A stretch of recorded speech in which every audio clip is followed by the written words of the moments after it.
예, 우리 지난 시간에 하나님의 정의, 저스티스와 라이처스니스, 공의에 대한 개념에 대해서 우리가 살펴보았습니다. 이것은 개혁신앙, 그러니까 언약신학의 기초적인 개념이라고 했습니다. 이것을 모르면 언약신학, 그러니까 개혁신학을 자체를 모른다라는 말이 됩니다. 성경에 보면 정의와 공의가 함께 나옵니다. 시편에서는 어떻게 나오죠? 우리가 오늘 찬송에서도 시편 119편 찬송을 불렀는데 거기도 나오더라고. 보니까 무엇과 무엇으로 나왔죠? 시편에서는. 다른 성경에서는 그러니까 지금 역대상 18장 14절 정의와 공의, 욥기 8장 3절 정의와 공의, 정의와 공의, 공의와 정의 이렇게 계속 나오는데 시편에서는 정의와 공의라고 나오지 않고 하나님의 어떤 성품을 이야기하는데 어떤 단어로 표현되죠? 시편에서는 항상 이 두 단어는 함께 나옵니다. 시편에서 이게 공의와 정의라는 단어거든요. 시편 23편에서도 마찬가지고 선하심과 인자하심이 정녕 나를 따르니 선하심과 자비하심 이렇게 나옵니다. 선하심과 인자하심이 정녕 나를 따르니 그래서 항상 시편에 보면 선하심과 인자하심, 선하심과 자비하심 함께 나옵니다. 선하심은 정의를 이야기하고 자비하심은 공의를 이야기합니다. 그래서 왜 자비하심, 자비하심의 심판, 공의의 심판 같은 말인지 지난주에 이야기했습니다. 그래서 성경 구절은 이것 말고도 많이 있습니다. 근데 이제 제가 이것만 제가 인용한 거고요. 그래서 정의와 공의를 시편 99편 4절 능력 있는 왕은 정의를 사랑하시느니라 주께서 공의를 세우시고 주께서 야곱에게 정의와 공의를 행하시나이다. 야곱에게 정의와 공의를 행하셨다라고 합니다. 그래서 구속론에는 두 가지 것이 있는데 우리가 믿고 있는 것 만족설이 있습니다. 안셀무스의 그 다음에 칼빈의 형벌 대속설이 있습니다. 자, 신앙고백서를 보면은 하나님께서는 자비함과 정의를 명시하셨다는 것입니다. 자비함이란 행위와 무관하게 선택하셨다는 의미입니다. 이게 자비예요. 이게 공의라는 개념이에요. 정의란 무엇입니까? 16장 1항에서 3절에서 정의란 나머지를 멸망으로 타락으로 내버려 두신다는 의미입니다. 벨지카 20장에서 자비롭고 정의로우신 하나님 완전히 퍼펙트리라고 썼습니다. 웨스트민스터에서는 어떤 단어를 썼죠? 여기서는 퍼펙트 완전히 썼습니다. 웨스트민스터에서는 어떤 단어였죠? 이것이 완전히 가장 자비롭고 정의로운 죽음으로 죄의 벌을 달게 받게 하셨습니다. 그래서 하나님은 자기 아들에게 하나님의 정의를 명시하셨고 완전한 사랑에서 나온 자신의 자비하심과 선하심을 부으셨습니다. 자비와 정의를 죽음으로 죄의 벌을 달게 하셨습니다. 제가 두껍게 쳤습니다. 굵게. 죽음으로 죄의 벌을 받아야 됩니다. 라고 했고요. 돌트레이트 2장 1항에서는 하나님은 자비로울 뿐만 아니라 정의롭습니다. 공의로울 뿐만 아니라 정의롭습니다. 하나님의 정의는 죄들이 처벌을 받아야 함을 요구합니다. 정의는 만족되어야 하는데 반드시 정의는 처벌되어야 합니다. 그렇죠? 처벌되어야 하는데 무엇으로 처벌을 받아야 되죠? 죽음으로 벨지카 10장에 보면 죽음으로 죄의 벌을 받아야 합니다. 죽음으로 처벌받아야 합니다. 이 처벌은 어떤 처벌입니까? 몸과 영으로 받는 처벌입니다. 몸의 죽음, 영의 죽음으로 받는 처벌입니다. 돌트레이트 2장 1항에서 이 처벌은 몸과 영으로 받는 처벌인데 일시적인 것과 이 웨스트민스터 대교리문답 28문 이건 제가 써놓은 거예요. 대교리문답 28문에는 일시적인 처벌을 이야기하고 대교리문답 29문에는 영원한 처벌에 대해서 이야기합니다. 일시적 처벌이 있고 영원한 처벌이 있습니다. 하나님의 정의를 만족하지 않고는 우리는 결코 영원한 벌에서 벗어날 수 없습니다. 자, 정리가 되시죠? 죽음의 벌을 받아야 된다. 하나님의 정의를 만족시키기 위해서 이 죽음으로 죄를 벗기 위해서는 몸의 처벌, 영의 처벌, 일시적 처벌, 영원한 처벌을 받아야 된다. 자, 하이델베르크 11문에서는 그래서 그분은 자비로운 분인 동시에 정의로운 분입니다. 그분은 공의로운 분인 동시에 정의로운 분입니다. 그분의 정의는 몸과 영혼의 영원한 처벌을 요구합니다. 몸과 영의 영원한 처벌, 일시적 처벌, 영원한 처벌을 요구합니다. 그 얘기를 하고 있고요. 하이델베르크 12문에서는 하나님의 공의로운 심판은 일시적인 처벌 또는 영원한 심판을 받을 수밖에 없습니다. 일시적인 처벌, 영원한 심판이라고 12문에서 나왔습니다. 그리고 웨스트민스터 신앙고백서 8장 5항 1항에서는 하나님의 정의를 온전히 만족시켰습니다. 무엇으로? 예수님의 자기를 드린 뭘로? 희생제물로. 희생제물로 정의를 만족시켰습니다. 표를 자기가 한번 그려봐요. 이렇게. 희생제물로 정의를 만족시켰습니다. 그 다음에 대규리문답 38문 2항에서 하나님의 정의를 만족시켜 무엇을 얻었다? 하나님의 호의를 얻었다. 하나님의 호의를 얻었다. 그런데 어떻게 정의를 만족시켰다? 특별한 자를 구입하고 속량하고 제사장직이죠. 제사장직은 제가 써놓은 겁니다.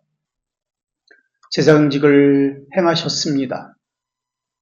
자신의 성령을 그들에게 주었습니다. 그들에게 준 것은 뭐죠? 선지자직입니다. 선지자직은 제가 써놓은 거예요. 그리고 그들의 모든 적을 정복했습니다. 왕직. 이것은 무엇을 이야기하죠? 어떤 단어를 선지자, 왕직, 제사장직은 어떤 단어죠? 삼중직, 그리스도라는 단어입니다. 그리스도, 삼중직, 그리스도, 삼중직. 왜 삼중직을, 그리스도를 희생제물로 주셨나요? 자신을 왜 정의를 만족시키기 위해서 왜 줬나요? 어떻게 하기 위해서? 그들을 어떻게 하기 위해서? 영원히 구원하기 위해서. 영원한 구원을 그들에게 주기 위해서입니다. 그죠? 영원한 구원을 주기 위해서입니다.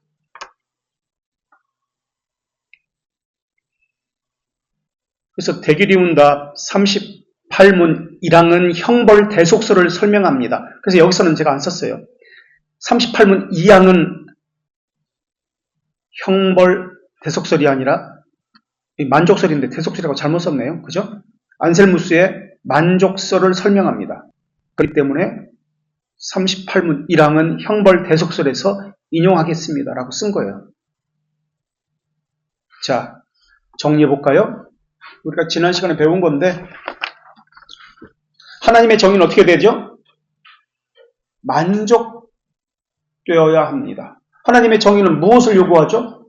처벌을 요구합니다. 하나님의 정의는 처벌을 요구합니다. 하나님의 정의는 어떤 처벌을 요구하죠? 몸과 영의 처벌을 요구합니다. 그리고 일시적 처벌과 영원한 처벌을 요구합니다. 뒷장에 정리하는 거. 하나님의 정의는 처벌을 요구합니다. 그 처벌은 몸과 영의 처벌이고 일시적 처벌과 이 땅에서의 처벌과 영원한 처벌입니다. 그러기 위해서는 어떻게 해야 되는 거죠? 기름 부음 받은 자 그리스도께서 이 땅에 오셔야 합니다. 이 땅에서 그리스도는 어떤 일을 하셨죠? 삼중직을 하셨습니다. 선지자, 제사장, 왕직. 그래서 앞에 이야기했던 자기 백성들을 속량하고 성령을 그들에게 주고 대규리문답 38문 2항에서 모든 적들을 정복해서 삼중직을 통해서 죽으셔야 합니다. 이 죽음은 몸과 영의 죽음입니다. 이것을 다른 신앙고백서에서는 뭐라고 표현됐죠? 낮아지심이라고 표현됩니다. 죽으심을 낮아지심이라고 표현합니다. 이것을 통해서 무엇이 만족됐죠?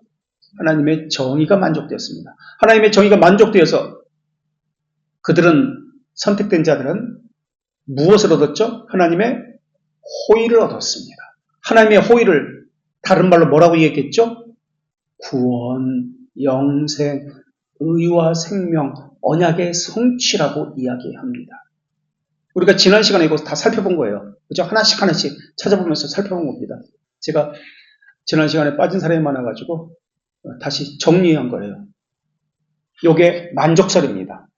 만족설. 이게 언약신학의 첫 번째 만족설. 우리 언약신학에서는 이 두 가지 것을 모두 수용합니다. 만족설과 형벌대속설을 둘 다 우리는 수용합니다.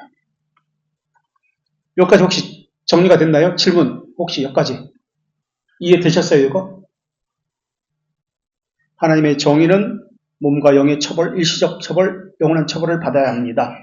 요구합니다. 그래서 그리스도께서 기름 부음 받은 자라는 그리스도께서 그리스도의 사역, 삼중직을 행하셨습니다. 그것을 통해서 몸과 영의 죽음 또는 낮아지심을 행하셨습니다. 이것을 통해서 하나님의 정의가 만족되었습니다. 이것으로 하나님의 호의를 얻게 됩니다. 이것은 구원, 영생, 의와 생명, 언약의 성취라고 불리는 것입니다. 이게 만족설입니다. 자, 두 번째, 칼빈의 형벌대속론. 대속설은 벨지카 21장 괄호 1의 2절. 그분의 완전한 만족으로 하나님의 진노를 달래므로 하나님의 진노를 달래야 합니다. 자신의 보혈을 부은 십자가상에 자신을 드림으로 그분이 아버지 앞에서 우리를 위해 자신을 바쳤다는 것이다 라고 나오고, 벨지카 21장 괄호 4의 3절에서는 희생제사 외에는 하나님과 화해할 수 있는 다른 수단을 찾을 수 없습니다 라고 나오고, 돌트레이트 1장 4항에서는 하나님의 진노는 달래져야 합니다.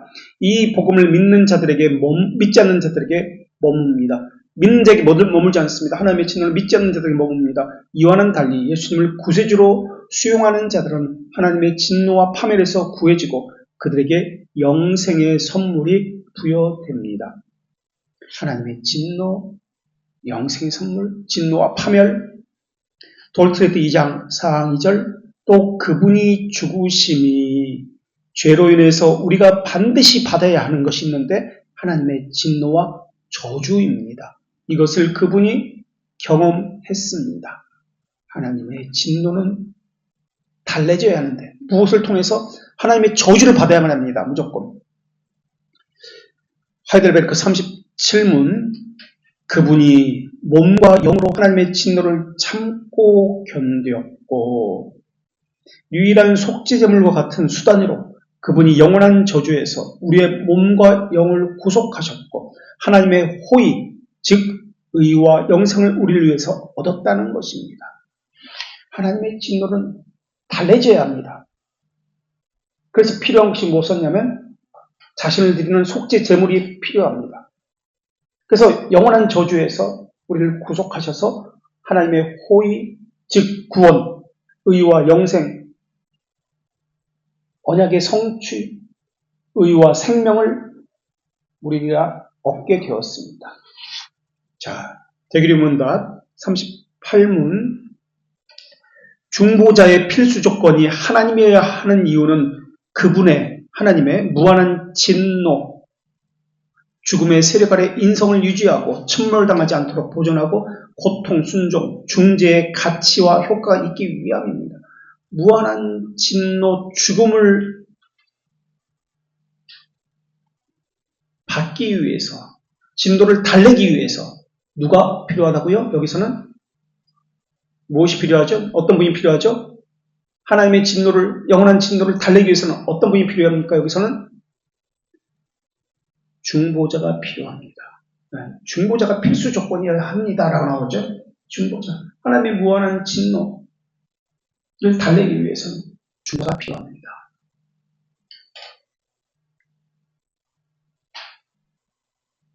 왜 그렇습니까? 대기문답 40문. 신인 양성, 각 본성의 고유한 사역이 우리를 위해서 하나님께 수용되기 위함입니다. 전 위격적 사역도 우리 그분을 의존하기 위함입니다. 소리입니다. 83은 모든 죄는 하나님의 진노와 저주를 이 생에서와 오는 세상 일시적 처벌과 영원한 처벌을 받아야 합니다. 이렇게 나옵니다. 그래서 낮아진 지위 비하라고 하죠. 비하는 예수님의 출생, 고난, 죽으심, 장사되심을 이야기하고 높아지신 지위는 승기라고 하는데 부활, 승천, 우편에 앉으신 재림을 이야기합니다. 정리해볼까요? 형벌대속설, 칼빈의 형벌대속설은 하나님의 무한한 진노입니다. 또는 영원한 진노라고 했습니다. 하나님의 영원한 진노는 반드시 어떻게 됩니까? 이생과 오는 세상에서 어떻게 되죠? 하나님의 영원한 저주를 받아야 합니다. 일시적 저주, 영원한 저주를 받아야 됩니다. 그러기 위해서는 어떻게 됩니까? 희생 제물이 필요합니다. 희생 제사, 속죄 제물이 필요합니다. 희생 제물이 되기 위해서는 반드시 뭐가 필요하죠? 어떤 분이어야 되죠? 죄가 없는 중보자, 중재자가 필요합니다. 죄가 없는 중보자가 필요합니다. 필수 조건입니다. 죄가 없이. 그래서 그분은 어떻게 오셨죠? 죄가 있으면 안 되니까 신인 두 본성으로 이 땅에 오셨습니다. 완전한 하나님이면서 완전한 인간으로서 이 땅에 오셨습니다. 그분은 누구죠? 예수, 자기 백성의 구원자, 구세주입니다. 구세주. 그리고 그분은 어떻게 했죠? 십자가에서 자신을 바쳤습니다. 자신을 드렸습니다. 이것을 통해서 신인 각 본성의 고유한 사역이 하나님께 수용되었습니다. 대기령다 40문에 그 얘기가 나오죠. 두 본성이 하나님께 수용되었습니다. 각 본성의 고유한 사역이 하나님께 수용되었습니다. 그래서 우리는 40문에서 계속해서 전 위격적 그분의 사역으로 인해서 우리는 그분을 의존하게 되었습니다. 그리고 영생의 선물을 받았습니다. 영생의 선물은 구원, 무상적 선물, 의와 생명이라고 불리고 하나님의 호의라고도 불리고 언약의 성취라고도 불려집니다.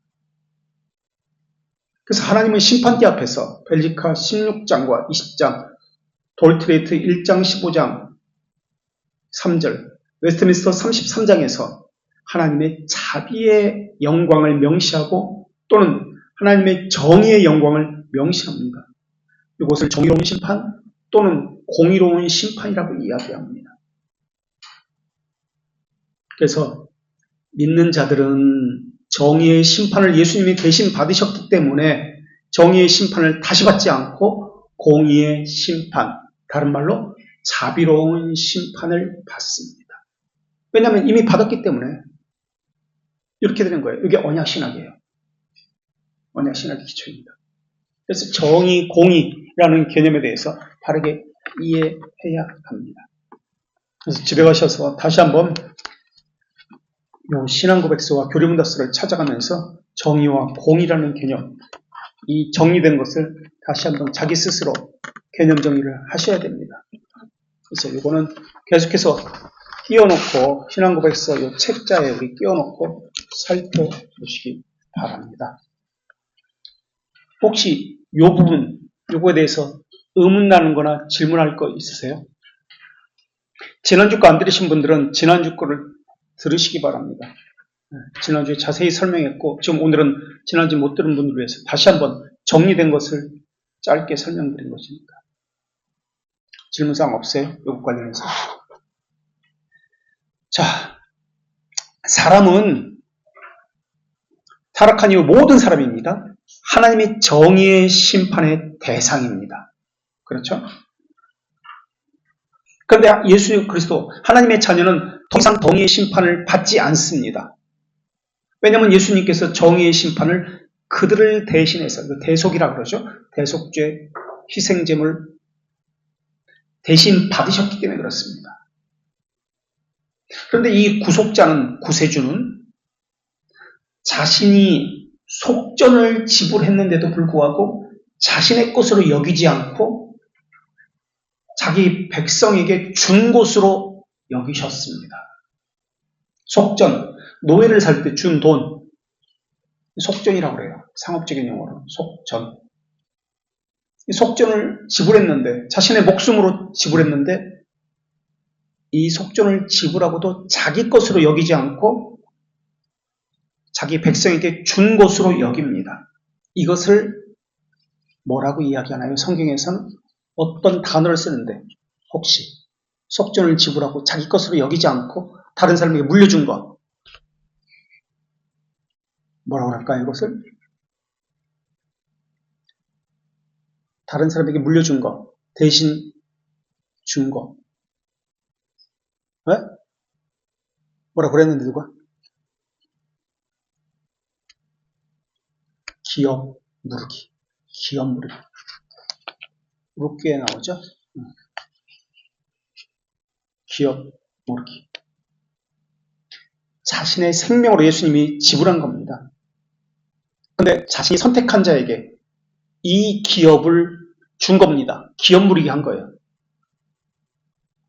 그로 인해서 정의의 심판은 택자에게는 나타나지 않습니다. 기업을 물려받았기 때문에 그들은 유기된 자에게만 나타납니다. 그들은 물려받지 않았기 때문에. 예지란 말은 우리 신앙고백서 돌트레이트 1장 7항을 하고 있습니다. 한번 보고 가죠. 돌트레이트 1장 7항.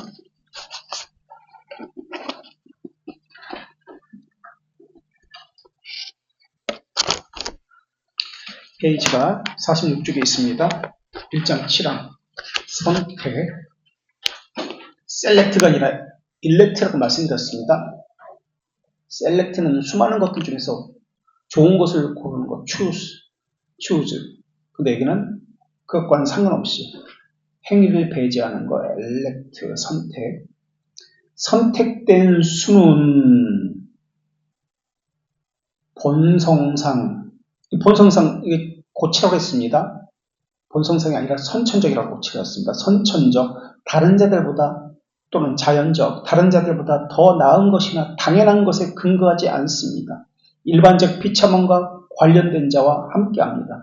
하나님께서는 그리스도에 의해서 구원받은 자를 그분에게 주시기로 작정하셨고, 구원받은 자를 그분에게 주시기로 작정하셨고, 그분의 말씀과 성령으로 그분과 교제하도록 그들을 효과적으로 부르셨고 이끌기로 작정하셨고 참된 믿음, 칭의, 성화를 그들에게 베풀기로 작정하셨습니다. 그럼 지금 이 말에는 우리가 지금까지 보았던 정의와 공의라는 개념이 들어가 있고 공의를 통해서 그들에게 기업 무르기를 했습니다. 라는 것을 이야기합니다. 그리고 선택된 자들은 휴먼이 아니라 퍼슨이라고 요 위에 나오죠.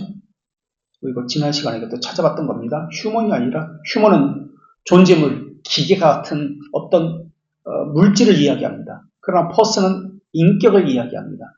그래서 신앙은 인격이다. 물질이 아니다. 하나님은 선택을 하셨을 때 퍼슨을 선택한 것이다. 휴먼을 선택한 것이 아니다라고 말씀드렸습니다.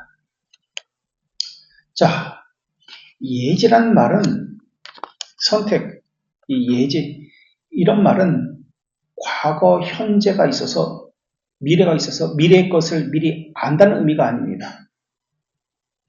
하나님의 속성은 영원입니다. 현재입니다. 항상 현재입니다. 예지라는 말은 하나님의 눈앞에서라는 뜻입니다. 눈앞에서. 미리 아신다는 개념이 아니에요. 항상 현재입니다. 하나님은. 하나님에 대한 표현을 할 때 시간 개념으로 하면 안 됩니다. 우리 측에서 하나님을 설명하면 안 돼요. 하나님 편에서 하나님을 설명해야 돼요. 이거 잊지면 안 됩니다. 성경을 통해서. 시간 개념으로 설명하면 안 돼요. 하나님을. 하나님의 무엇, 거룩하심, 자비로우심 이런 것을 시간 측면에서 해석하면 안 됩니다. 선택, 칭의, 하나님의 하신 일과 관련해서 영원이라는 개념에서 봐야 됩니다. 시간이라는 측면, 우리 측면에서 보면 안 됩니다. 그렇지 않으면 잘못 해석하게 되어 있어요. 하나님을 왜곡하게 되어 있어요. 하나님의 선택, 하나님의 예지라고 할 때 어떤 것에 초점을 맞춰야 되죠? 어떤 단어에 초점을 맞춰야 되죠? 하나님의 예지라고 할 때. 하나님의 예지. 어떤 것에 초점을 맞춰야 되죠? 하나님이란 단어에 초점을 맞춰야 됩니까? 예지란 단어에 초점을 맞춥니까? 선택에 초점을 맞춰야 됩니까? 하나님의 여기에 초점을 맞춰야 됩니까? 네? 어디에 초점을 맞춰야 되죠? 우리 며칠 있다 졸업하는 졸업생. 어떤 단어에 초점을 맞춰야 되죠? 하나님의 선택이라고 할 때, 선택이라는 단어에 초점을 맞춰야 돼요. 하나님이란 단어에 초점을 맞춰야 돼요. 어떤 단어에 초점을 맞춰야 되죠?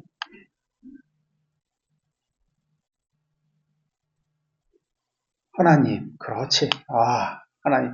잘 찍은 건가? 하나님이란 단어에 초점을 맞춰야 돼요. 그러니까 으뜸음이라고 이야기하는데 으뜸음에 관심을 가져야 됩니다. 으뜸음에 관심을 가져야 됩니다. 다시 한번 문제를 볼게요. 그러면 하나님의 형상으로 사람이 창조되었습니다. 하나님의 형상으로 사람이 창조되었죠.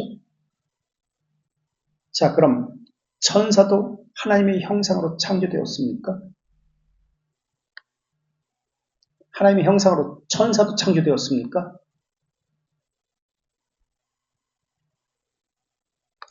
천사는 하나님의 형상대로 창조되었습니까? 사람은 하나님의 형상대로 창조되었습니다. 천사도 하나님의 형상대로 창조되었습니까? 아니요. 맞다 아니다. 둘 중에 하나겠지만 맞다 아니다. 천사도 하나님의 형상대로 창조되었습니까?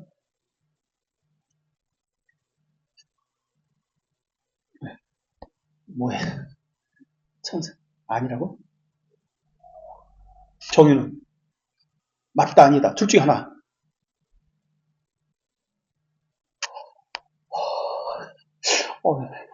자, 다시 하나님의 형상이라고 할 때 하나님의 자가 들어갔습니다. 우리는 초점은 어디? 형상이 아니라 어디에 있다? 하나님의 으뜸음에 관심을 가져야 한다고 했습니다. 하나님의 선택도 선택이 아니라 하나님의라고 했습니다. 그렇죠? 하나님의 형상이라고 할 때 하나님의 형상, 하나님의 형상이 뭐죠? 그 얘기를 해야 됐죠. 하나님의 형상대로 사람이 지음받았습니다. 하나님의 형상으로 할 때 팔 두 개 있고 몸이 있고 그런 게 형상인가요? 그거 아니죠. 하나님의 형상이라고 할 때 하나님의 형상은 골로새서 3장 10절과 에베소서 4장 24절에서 사람의 형상은 하나님의 형상대로 지음받았다고 할 때 뭐죠? 뭐예요? 거룩의입니다. 거룩과 의. 하나님에 대한 바른 지식 안에서의 거룩과 의가 형상입니다. 그죠? 사람은 그렇게 지음받았습니다. 거룩과 의로움으로. 천사는 거룩함으로 지음받았습니까? 의롭게 지음받았습니까? 대규리문답 7문 볼까요? 221쪽. 대규리문답 웨스트민스터 대규리문답 17문 3항 보겠습니다. 17문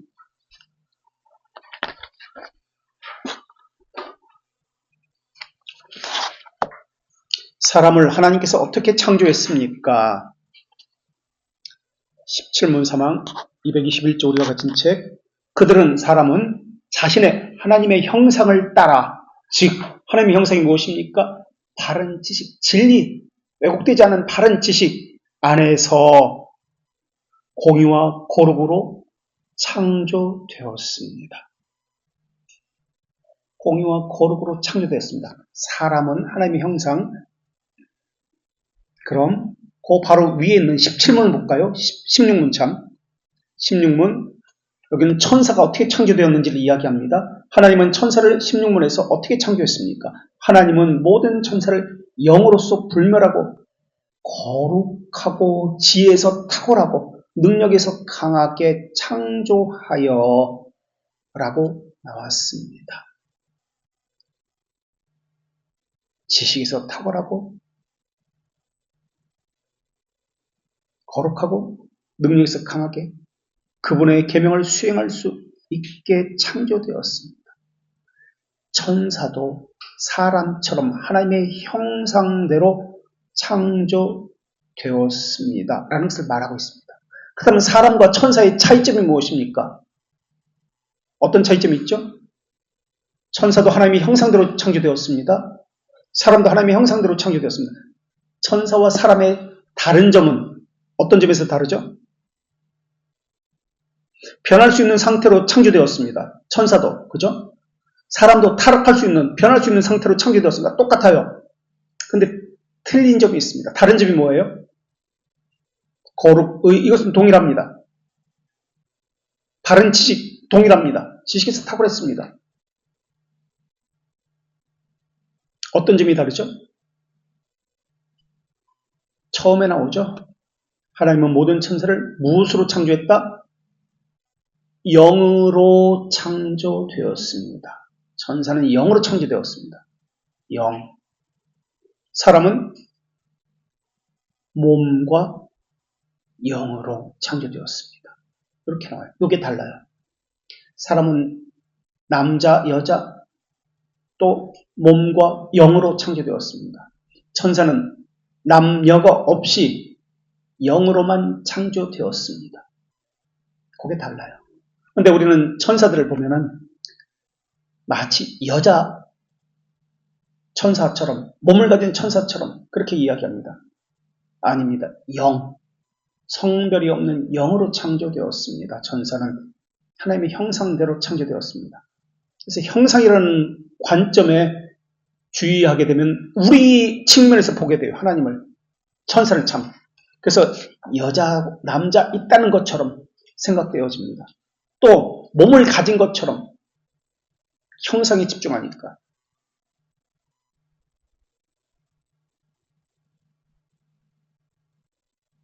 천사는 단지 사람과 다르게 영으로만 창조되었습니다.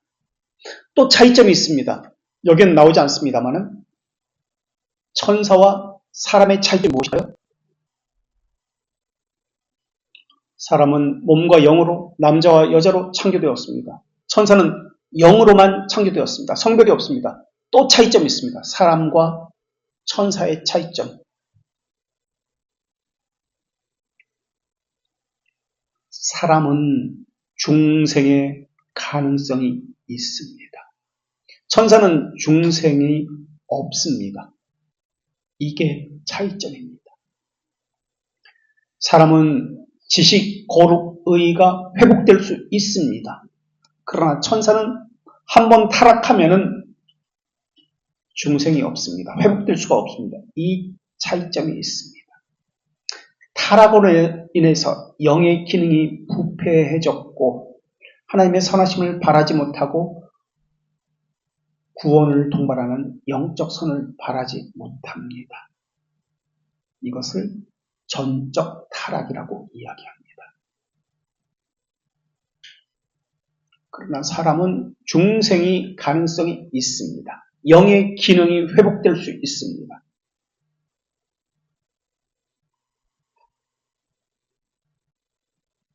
영으로 창조되었다는 것은 영의 기능이 있다는 말입니다. 영의 기능. 영은 소울이라고 이야기합니다. 소울. 소울. S-O-U-L. 소울. 아시아의 소울. 소울. 이렇게 말장난하기도 하죠. 아시아의 정신, 영혼, 소울. 영혼은 스피릿이라는 단어입니다. 스피릿. 정신이라는 개념입니다. 철학자들은 철학에서는 스피릿만 이야기합니다. 정신. 영에 대해서, 영의 기능에 대해서는 말하지 않습니다. 그래서 영에 대해서 말하는 어거스틴, 칼빈, 아퀴네스 같은 신학자들은 영에 대해서 이야기합니다. 대단한 신학자예요. 그래서 철학자들과는 다릅니다. 철학자들은 영혼에 대해서 말하지 않습니다. 영에 대해서 말하지 않습니다. 영은 하나님을 인식할 수 있는 기능을 가지고 있습니다. 하나님을 인식할 수 있는 기능을 가진 존재가 영입니다. 그래서 영은 지성의 좌석에 앉아서 우리가 잠을 자도 영은 활동을 합니다. 우리의 영은 꿈을 꾸기도 하고 미래 사건을 예지하기도 하고 아직 일어나지 않는 일에 대해서 예감을 갖게 합니다. 죄의 더러움은 어디에 있다고 이야기하나요? 영과 육에 있다고 이야기하기도 하고 영의 구원에 대해서 이야기하기도 합니다. 영원. 죄와 싸우는 영에 대해서 말하기도 합니다. 영을 거슬려 싸우는 육체의 정욕, 베드로전서 2장 10절. 영을 거슬려서 싸우는 육체의 정욕, 베드로전서 2장 11절에서도 말합니다. 선택은 어디에 있습니까? 육체에 있는 것이, 물론 육체에도 있습니다. 그러나 무엇보다 영혼에 있습니다. 영에 있습니다. 영의 선택이 있습니다. 그러니까 인격과 연결된 영에 있습니다. 영은 빛을 밝힙니다. 영은 사라지지 않고 불변한다고 기록되어 있습니다. 영적 죽음은 그래서 하나님에 대해서 관심이 없습니다. 바른 지식이 없기 때문에. 거룩에 대한 개념, 의에 대한 개념이 없어요. 하나님의 자비하심에 대해서 인지하지 못합니다. 육체적 죽음은 생명의 끊김을 이야기합니다. 이런 사람들 가운데서 하나님이 일부를 택하셔서 영의 기능을 회복하게 하십니다. 영을 살리십니다. 그 일부는 인격체입니다. 퍼스입니다. 휴먼이 아니라. 그리고 그 선택을 통해서 그 사람에게 하나님의 선한 기쁨과 무상적 사랑을 드러내십니다. 이것을 자유라고도 표현합니다. 하나님의 주권적인 선택을 설명하기 위해서 자유라고도 이야기합니다.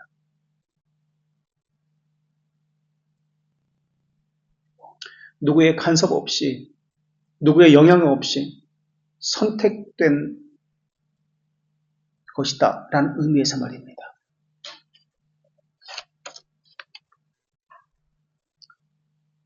영원한 선택은 그분의 신격에 의한 것입니다.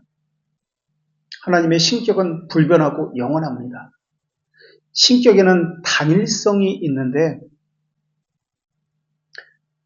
영혼에서 동일합니다. 권능에서 동일합니다. 본질에서 동일합니다. 그러나 동일 본질이지만 구별된 세 위격이 있습니다. 신격의 합의는 주권성을 가지고 있고 사람은 헤아릴 수 없습니다. 하나님의 자유라는 말의 의미는 사람의 측면을, 사람의 이해와 이성을 벗어났다는 의미입니다. 그래서 하나님의 영혼은 시간 속에 드러날 때 섭리로 나타납니다. 그래서 섭리는 하나님의 권능으로 우주 만물과 만사를 통치하고 붙든다는 말입니다. 그래서 오늘 아침에 우리가 배운 것처럼 일용할 양식과 관련되어집니다. 모든 것을 하나님의 주권대로 행하는 거예요. 하이델베르크 27문을 찾아볼까요? 하이델베르크 27문 106쪽에 있습니다. 우리가 가진 책은 하이델베르크 27문 106쪽 우리가 가진 책. 하나님의 섭리는 무슨 뜻입니까?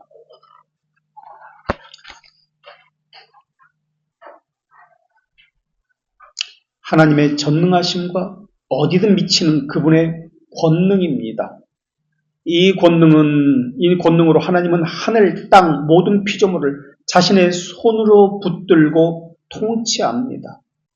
식용, 식물과 풀, 비, 가뭄, 풍년, 흉년, 식용, 고기, 음료, 건강, 질병, 부, 가난 같은 만사는 우연이 아니라 부성적 손에 있습니다. 그렇다면 기도는 어떻습니까? 기도는 우리의 가치 때문에 응답받는 것입니까? 아닙니다.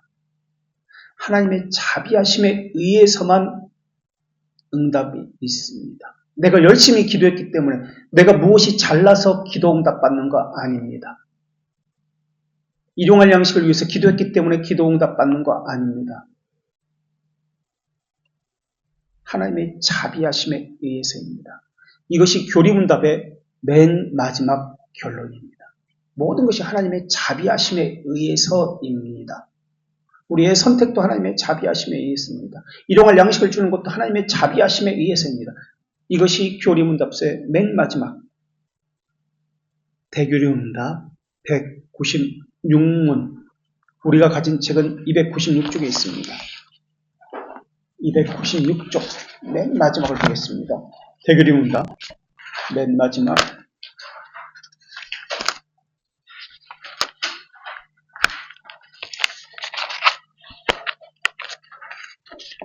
주기도문의 결론은 196문입니다. 대교리 문답.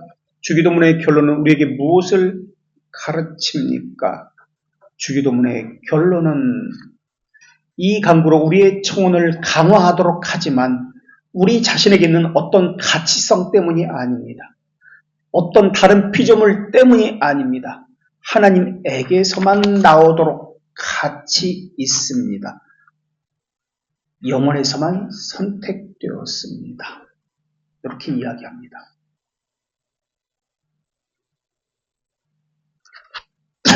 그래서 영원에서 선택된 자들은 시간 안에서 하나님의 섭리를 깨닫게 됩니다. 그래서 하나님이 정한 시간에 깨닫게 됩니다. 하나님이 정한 장소에서 이들은 깨닫게 됩니다. 하나님께서 시간, 장소를 정해셔서 효과적 부르심을 받아서 그들은 자신의 죄성에 대해서 깨닫게 됩니다. 이것이 신앙의 출발입니다. 자신의 죄에 대한 비참함, 절망감을 깨닫습니다. 이번에는 웨스트민스터 신앙고백서 3장 6항 1절 보겠습니다. 3장 6항 1절 우리가 가진 책 157쪽에 있습니다.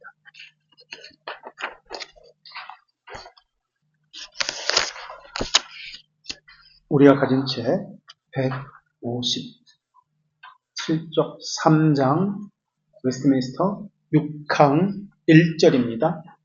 3장 6항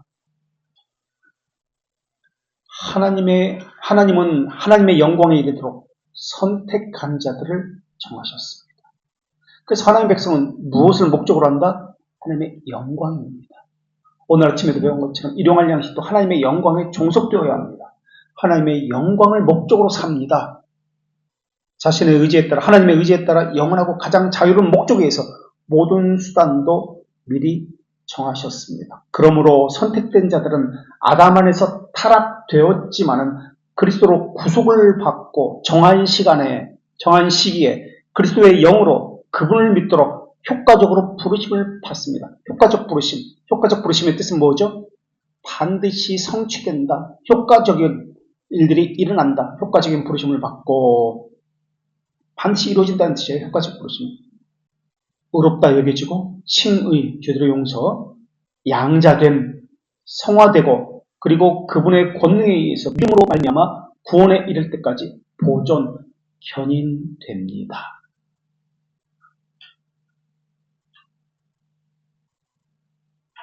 그래서 이 사람들은 자신의 죄성을 깨닫고 자신의 비참함을 고백합니다.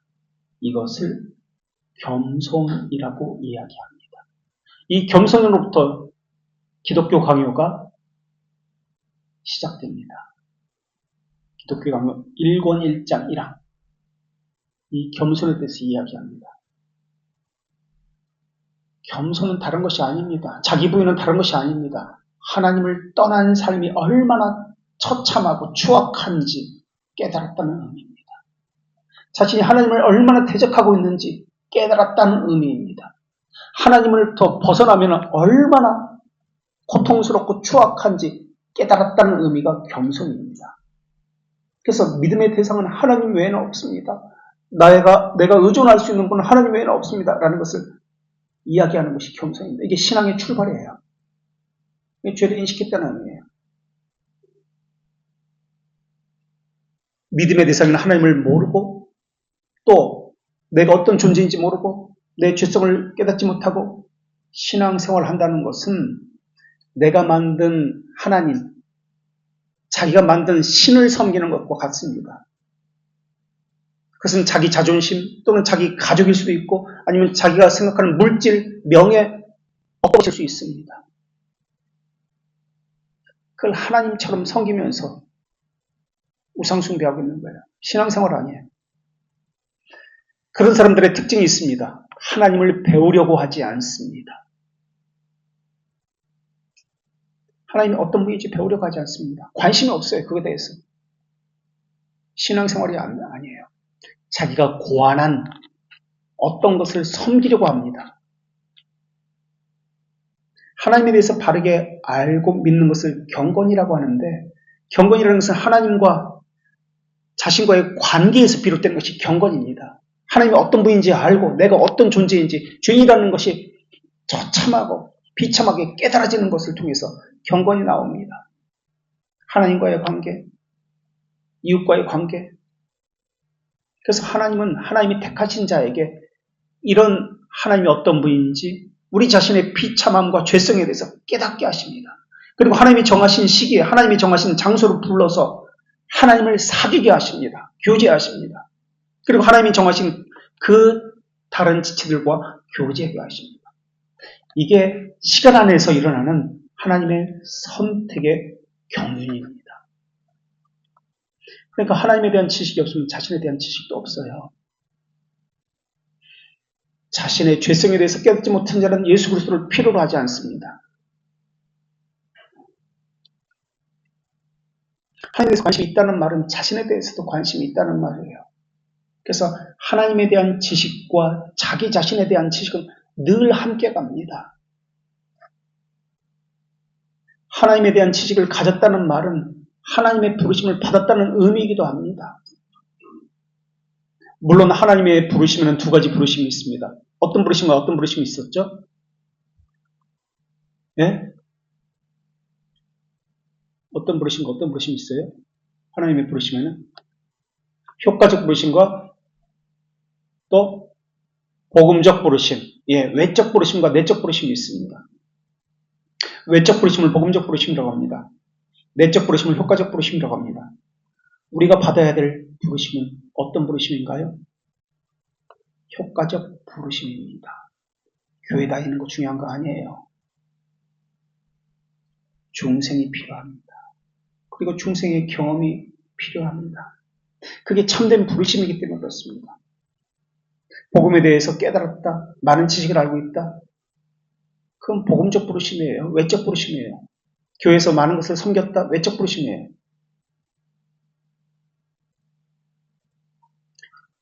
선택은 중생과 관련되어 있는데 중생은 선택과 관련되어 있습니다. 그래서 선택된 자는 예정, 그러니까 행위를 배제한 영혼에 대해서 관심을 갖습니다. 그리고 신앙은 이 창조주 하나님께 영광을 돌리는 형태로 드러납니다. 사도신경에서도 우리가 믿는 것은 천지를 창조하신 하나님부터 시작합니다. 전능하신 하나님, 천지를 창조하신 하나님, 그 다음에 전능하신 하나님. 전능하신 하나님은 섭리주를 이야기합니다. 그러니까 사도신경도 우리의 믿음의 내용도 창조주 하나님과 섭리주 하나님을 이야기합니다. 그것이 신앙의 출발입니다. 하나님을 알면 내가 어떤 존재인지 압니다. 그리고 만물, 만사, 모든 일들이 하나님의 손에서, 섭리주 하나님의 손에서 일어난다는 것을 알고 있다는 뜻입니다. 알고 있다는 것은 지식적인 것이 아닙니다. 삶에서 체험해서 인정하는 인식, 어크널리지의 삶을 이야기합니다. 이것을 칼빈은 부성애적, 우리를 향하신 하나님의 호의에 대한, 부성애에 대한 확실하고 확고한 지식이다. 이게 믿음이다라고 표현했습니다. 그러니까 부성애라는 말은 다른 말하면 창조주 하나님과 섭리주 하나님을 이야기합니다. 이것이 있어야 예배자가 될 수 있고 신앙인이 됩니다. 하나님에 대한 지식이 싫은 이유는 뭐 때문에 그렇습니까? 죄성에 대해서요. 인식이 없기 때문에 그렇습니다. 죄에 대한 개념이 해결되지 않았기 때문에 그렇습니다. 칭의가 해결되지 않았기 때문에 그렇습니다. 사람은 중생시 선택을 받을 때 무엇을 위해서 선택을 받습니까? 순종을 위해서 선택해봤습니다. 순종이 무엇과 관련되어집니까? 하나님의 영광과 관련되어집니다. 그리고 바른 지식과 관련되어집니다. 선택된 자들은 창조주 하나님과 섭리주를 알게 되고 또 자신이 어떤 존재인지 알게 됩니다. 그래서 순종하게 되어 거룩함에 이르게 됩니다. 이것을 믿음의 결과라고도 이야기합니다. 그래서 믿음의 결과는 다른 말로 회개의 삶, 견인의 삶, 신자의 삶, 중생의 삶 이런 말로도 불려집니다. 또는 순종의 삶이라고 불려집니다. 믿음이 주는 혜택은 성화 그리고 견인입니다. 하나님의 영, 진리의 영, 그리스도의 영을 하고 이렇게 해석할 수 있습니다. 각기 말하고자 하는 뜻이 다릅니다. 지금 돌트레이트 1장 7항에서는 우리말 번역에서는 성령, 홀리라고 했지만은 원어에는 홀리가 없어요. 그냥 일반적으로 우리가 성령이라고 불리는 그 영입니다. 그러니까 이것을 해석할 때 하나님의 영일 수도 있고 그리스도의 영일 수도 있고 진리의 영, 거룩한 영, 즉 성령으로 해석할 수 있습니다. 그러나 그 해석은 각기 다른 측면에서 이야기가 되어져야 합니다. 성령 충만 받아라. 무슨 뜻인가요? 성령 충만 받아라. 성령 충만 받아라. 무슨 뜻이에요? 이것은 감정적 황홀경을 말하는 게 아닙니다. 하나님의 영을 쫓아 거룩하게 살라라는 뜻입니다. 성령, 거룩한 영을 따라 살라라는 뜻입니다. 거룩하게 살라, 하나님의 진리의 영을 따라 살라, 말씀에 순종하는 삶을 살라.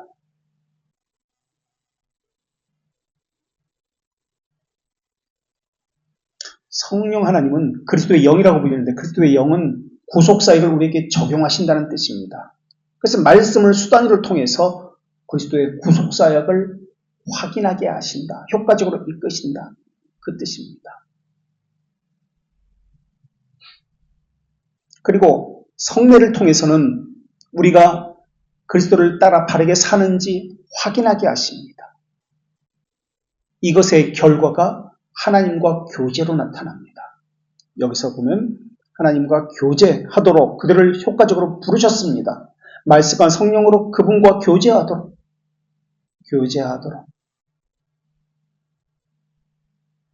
성례가 바르게 시행되는지 스스로 확인하게 하십니다라는 것을 교제라는 단어 속에 포함하고 있어요.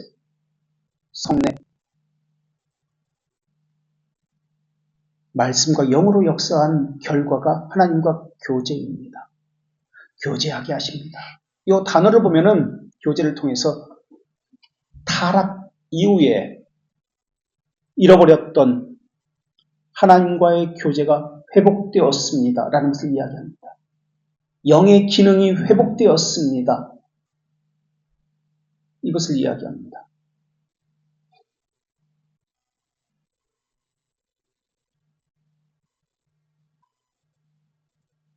정서적으로는 하나님을 경외하는 삶을 삽니다. 지성적으로는 하나님을 바르게 알고 있습니다. 하나님의 뜻이 무엇인지 바르게 알고 의지적으로는 하나님의 뜻에 순종하는 삶을 살게 되었습니다. 그것을 이야기하는 것이에요. 교제. 그래서 하나님께서는 선택된 자를 부르십니다. 왜? 교제하기 위해서. 왜?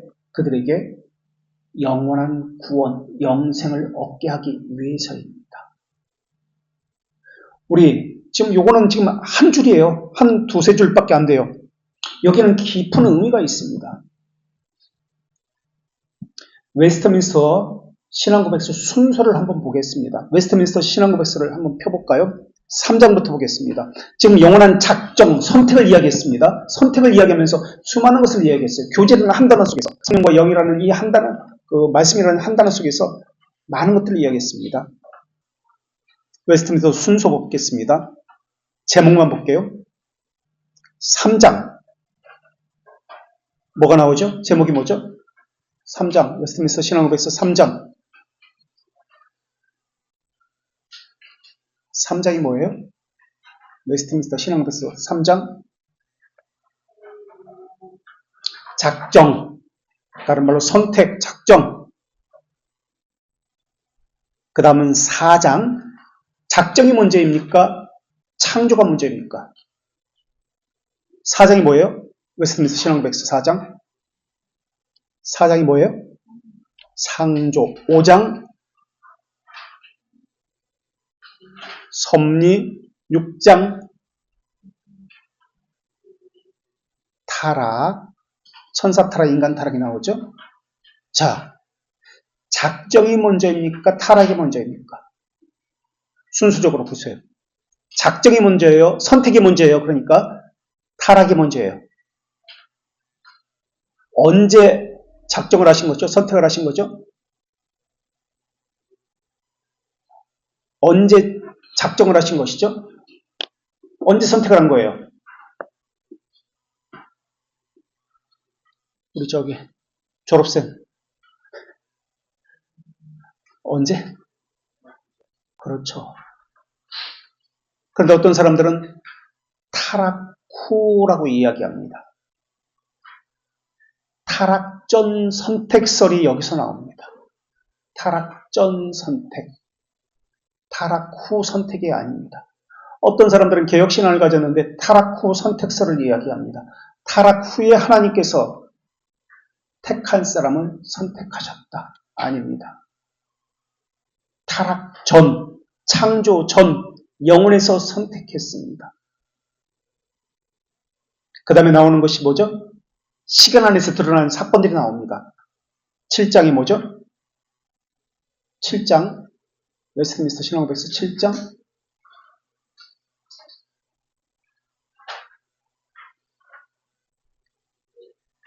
언약, 그죠? 언약이 나오죠?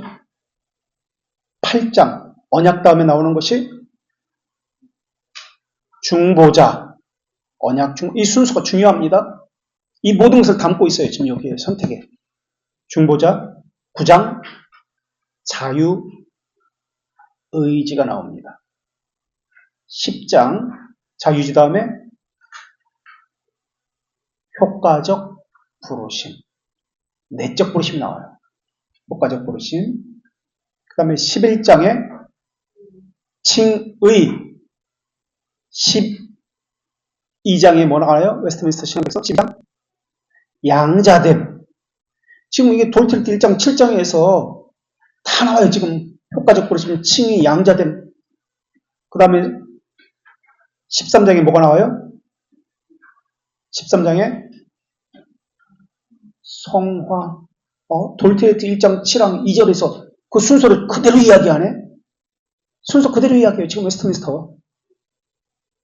그 다음에 14장에 구원하는 믿음. 15장에 생명에 이르는 회개. 회개가 두 가지 끝이 있는데 생명에 이르는 회개입니다. 16장에 선행. 17장에 견인. 18장에 구원의 확신. 이런 순서로 나옵니다. 돌테이트 지금 1장 7항을 하고 있습니다. 이 선택을 이야기하는데 선택을 이야기하면서 지금 우리가 이야기했던 효과적 부르심, 믿음, 칭의, 성화, 견인 이 이야기가 계속 순서대로 이야기해요. 그 순서 변하지 않고 그대로 이야기합니다. 그죠? 이 순서는 대교리문답도 소교리문답도 똑같습니다. 다른 신앙고백서도 이 순서를 똑같이 이야기해요. 교리문답서가 똑같이 이 순서를 가지고 이야기해요. 왜 이렇게 똑같을까?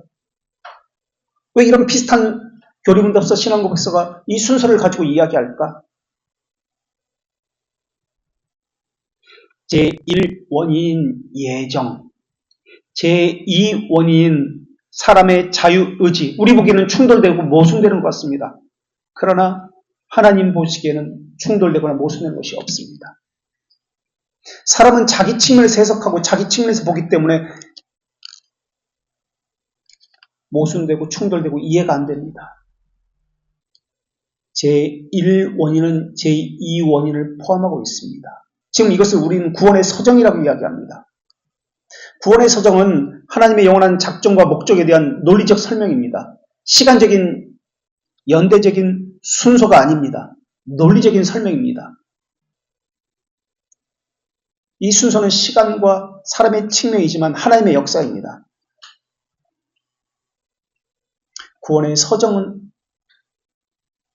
중생, 부르심이죠. 같은 말. 중생, 믿음, 칭의, 양자, 거룩, 견인, 영화입니다.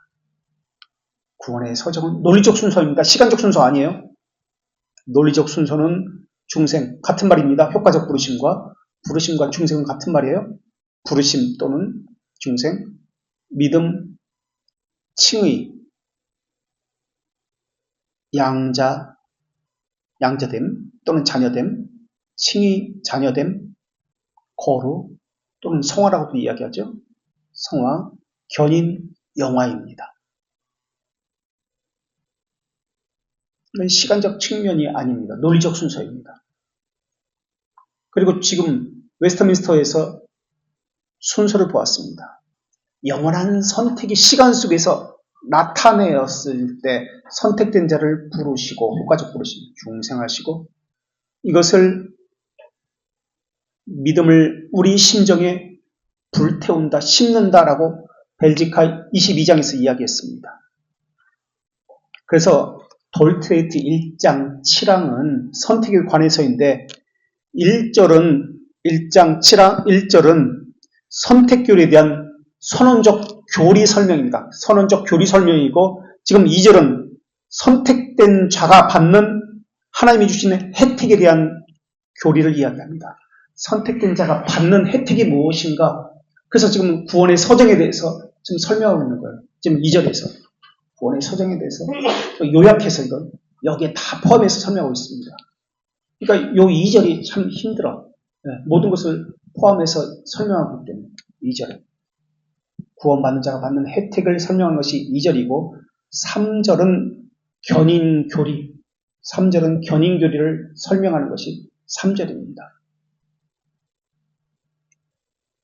그래서 견인교리 선택된 자는 자발적으로 하나님을 알고 싶어집니다. 더 많이 알기를 원합니다. 다른 것을 다 희생해서라도 희생이라고 하지 않습니다.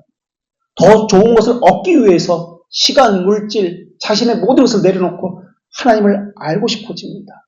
이것을 영광의 교제라고 이야기합니다. 영광의 교제는 세 가지 것으로 나타납니다.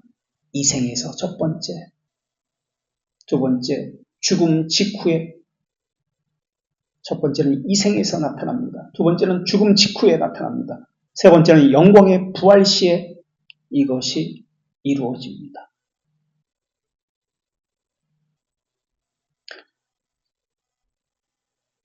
대규리 문답 82문 244쪽에 있습니다. 대규리 문답 82문 항상 부탁드리지만은 저절로 시간이 지나면 내 영혼이 좋아진다 이런 거 없습니다. 더 망가지면 망가집니다. 더 부패해집니다. 내 스스로 살피고 갈급해서 찾아보고 연구하고 공부해야 됩니다. 그래야지 은혜의 방편을 통해서 내가 영원히 살아가는 것 그거 외에는 없어요. 82문 불가시적 교회의 일원이 참된 교회, 참된 신자가 예수 그리스도와 갖는 영광의 교제는 무엇입니까? 이 생에서 죽음 직후에 부활과 심판날에 마침내 완전해집니다. 라고 이야기합니다.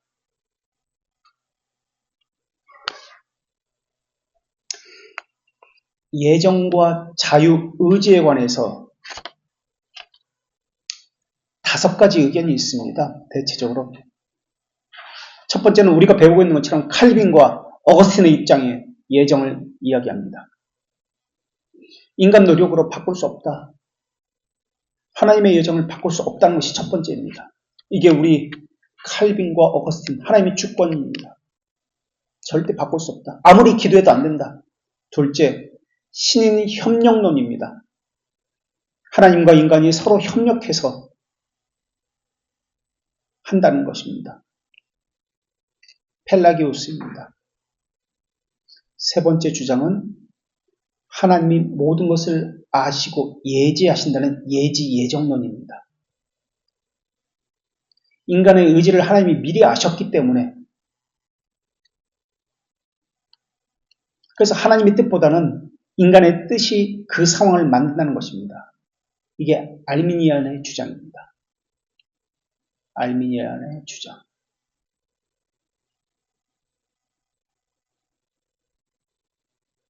네 번째는 이것도 알미니안 계열인데 웨슬리안 주장입니다. 모든 일은 하나님의 예견된 길을 따라서 걷는데 인간의 의지가 어느 정도 개입할 수 있다는 겁니다. 다섯 번째는 스토아파의 숙명론입니다. 다 정해져 있다. 우리는 어떻게 할 수가 없다. 운명이다라는 겁니다.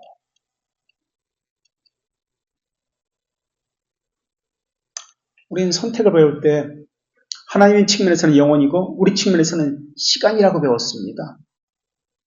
시간을 가지고 하나님을 보면 안 됩니다. 하나님의 측면에서 봐야 됩니다. 하나님의 일에 대해서는. 하나님의 선택과 우리의 자유의지가 바뀌어지고 충돌되어서는 안 됩니다.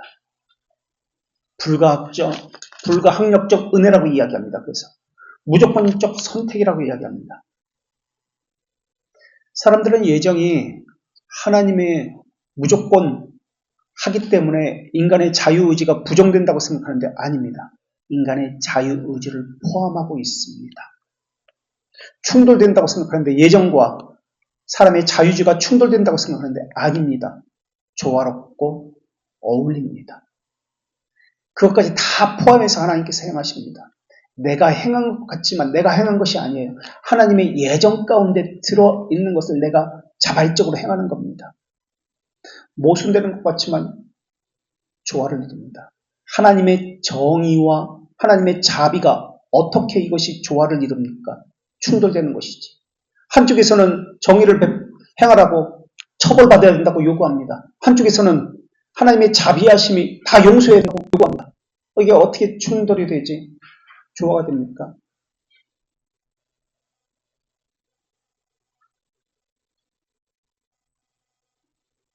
예정은 사람의 측면에서 볼 때는 독선입니다. 또는 어떤 사람은 운명론적으로 미리 결정되었다고 생각합니다. 그래서 하나님의 주권과 의지가 충돌됩니다. 내가 믿었다는 것은 인식의 문제입니다. 하나님이 하셨지만 우리 측면에서 볼 때 우리가 거절하는 것처럼 보이고 우리가 순종하는 것처럼 보입니다. 은혜를 수용하고 거절하는 것도 하나님의 은혜의 결과입니다. 그러나 우리 측면에서 보면 내가 결정한 것 같고 내가 거부한 것처럼 보입니다. 선택과 유기의 증거가 그 사람에게 있는 것처럼 보입니다. 그런데 그것은 하나님의 역사로 드러난 증거에 불과합니다.